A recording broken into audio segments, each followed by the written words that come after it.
Hello students, तो यहाँ पर हमें एक क्वेश्चन दे रखा है और ये क्वेश्चन हमारा उत्तराखंड बोर्ड क्लास 10th वाले साइंस के स्टूडेंट्स के लिए मोस्ट इंपोर्टेंट क्वेश्चन है। और इस तरीके के हमारे परिपथ वाले क्वेश्चन अक्सर एग्जाम में रिपीट होते ही रहता है। चाहे आप प्रीवियस ईयर क्वेश्चन पेपर उठाकर देख लें, उसमें आपको हर प्रीवियस ईयर क्वेश्चन पेपर में एक ना एक परिपथ वाला क्वेश्चन जरूर मिल जाएगा। कभी शॉर्ट क्वेश्चन में आते हैं, कभी लॉन्ग क्वेश्चन में आते जरूर है। अगर आपसे इस तरीके के क्वेश्चन करने आते होंगे तो आराम से आपके एग्जाम में 2 से 3 नंबर पक्के हो जाएंगे। लेकिन जिन स्टूडेंट्स को परिपथ वाले क्वेश्चंस में दिक्कत होती है तो वो स्टूडेंट्स बिल्कुल भी टेंशन ना ले, इस वीडियो में आपको समझा दूंगा, आराम से आपकी समझ में आ जाएगा और इस तरीके के परिपथ वाले क्वेश्चन आप भी आराम से सोल्व कर लेंगे। लेकिन उससे पहले अगर आप हमारे चैनल पर नए हो तो सबसे पहले अगर आप चैनल को सब्सक्राइब कर लें और सबसे महत्वपूर्ण बेल आइकन को ऑल पर प्रेस कर लें, जिससे क्या है मैं जब भी इसी तरीके से और भी साइंस के मोस्ट इंपोर्टेंट क्वेश्चंस के ऊपर वीडियो अपलोड करूं तो उसकी नोटिफिकेशन आपके पास सबसे पहले जा सके। अब हम यहाँ पर देखते हैं इस क्वेश्चन में हमसे क्या पूछ रखा है। तो यहाँ पर आप क्वेश्चन में देख सकते हैं हमसे बोल रखा है कि यहाँ पर 2 ओम, 3 ओम तथा 6 ओम के प्रतिरोधों को पार्श्व क्रम, ये जो मैं यहाँ पर दे रखा है पार्श्व क्रम, इसका क्या मतलब होता है? इसका मतलब होता है समांतर क्रम। कभी कभी एग्जाम में नाम बदलकर आ जाता है और बच्चे कंफ्यूज हो जाते हैं और इस क्वेश्चन को कर नहीं आते हैं। तो ये हमारा क्या होता है? समांतर क्रम।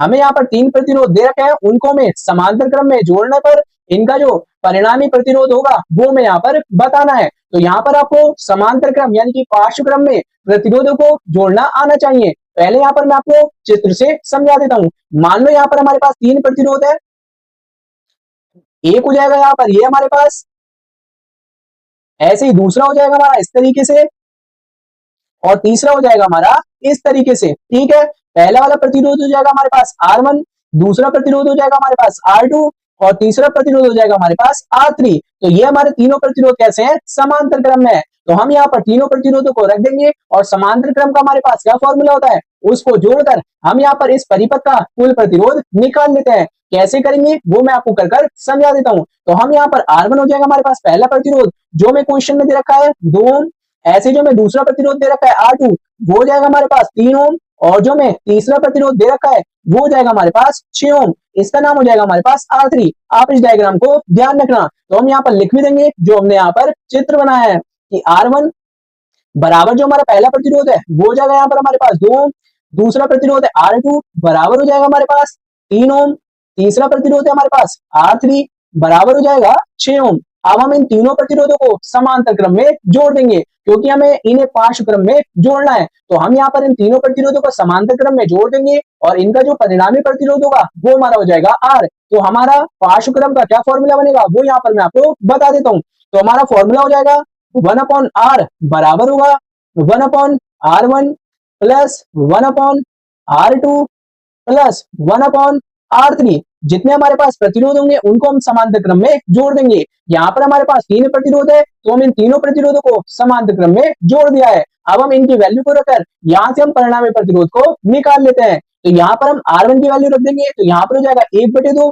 प्लस यहाँ पर हम R2 की वैल्यू को रख देंगे, यहाँ पर हो जाएगा 1/3 प्लस यहाँ पर हम R3 की वैल्यू को रख देंगे तो यहाँ पर हो जाएगा हमारे पास 1/6। अब इसको हम यहाँ पर सॉल्व कर लेंगे और यहाँ पर हमारे पास 1/R चल ही रहा है। इसको सॉल्व कर R की वैल्यू को हम यहाँ पर निकाल लेते हैं। कैलकुलेशन अगर आपसे ना आती हो तो मैं आपको सामने कर समझा देता हूँ। तो यहाँ पर हम इन तीनों संख्याओं का एलसीएम ले लेंगे जो कि आ जाएगा हमारे पास 6, 2 तिया 6 हो जाएगा तो यहाँ पर आ जाएगा हमारे पास 3 प्लस 3 दूनी हो जाएगा 6, 2 आ जाएगा, 6 से 6 काटेंगे यहाँ पर आ जाएगा हमारे पास 1।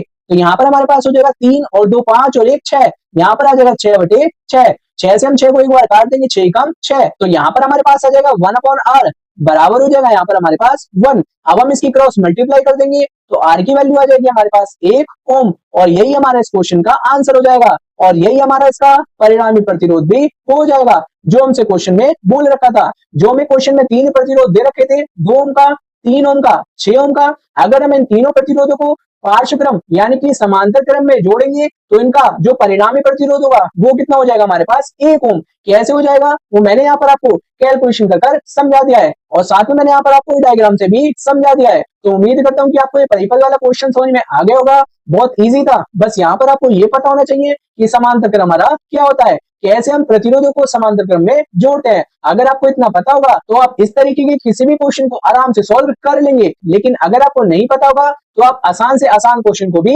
नहीं कर पाओगे। तो यहाँ से आप इस क्वेश्चन के सोल्यूशन को जरूर नोट कर लेना, क्योंकि मोस्ट इंपोर्टेंट क्वेश्चन है, आराम से आपके एग्जाम में 2 नंबर में तो आ ही जाएगा। और साथ ही अगर आप इसी तरीके से और भी परिपथ वाले मोस्ट इंपोर्टेंट क्वेश्चंस देखना चाहते हो, तो मैंने इसकी एक प्रॉपर प्लेलिस्ट बना रखी है। उस प्लेलिस्ट का लिंक मैं डिस्क्रिप्शन में भी दे दूंगा और आपको ऊपर आई बटन पर भी मिल जाएगा, वहां से आप देख लेना। और उस प्लेलिस्ट में आपको सारे के सारे मोस्ट इंपोर्टेंट क्वेश्चंस ये मिलने वाले हैं, तो आप उस प्लेलिस्ट को अपने दोस्तों के साथ भी जरूर शेयर करना।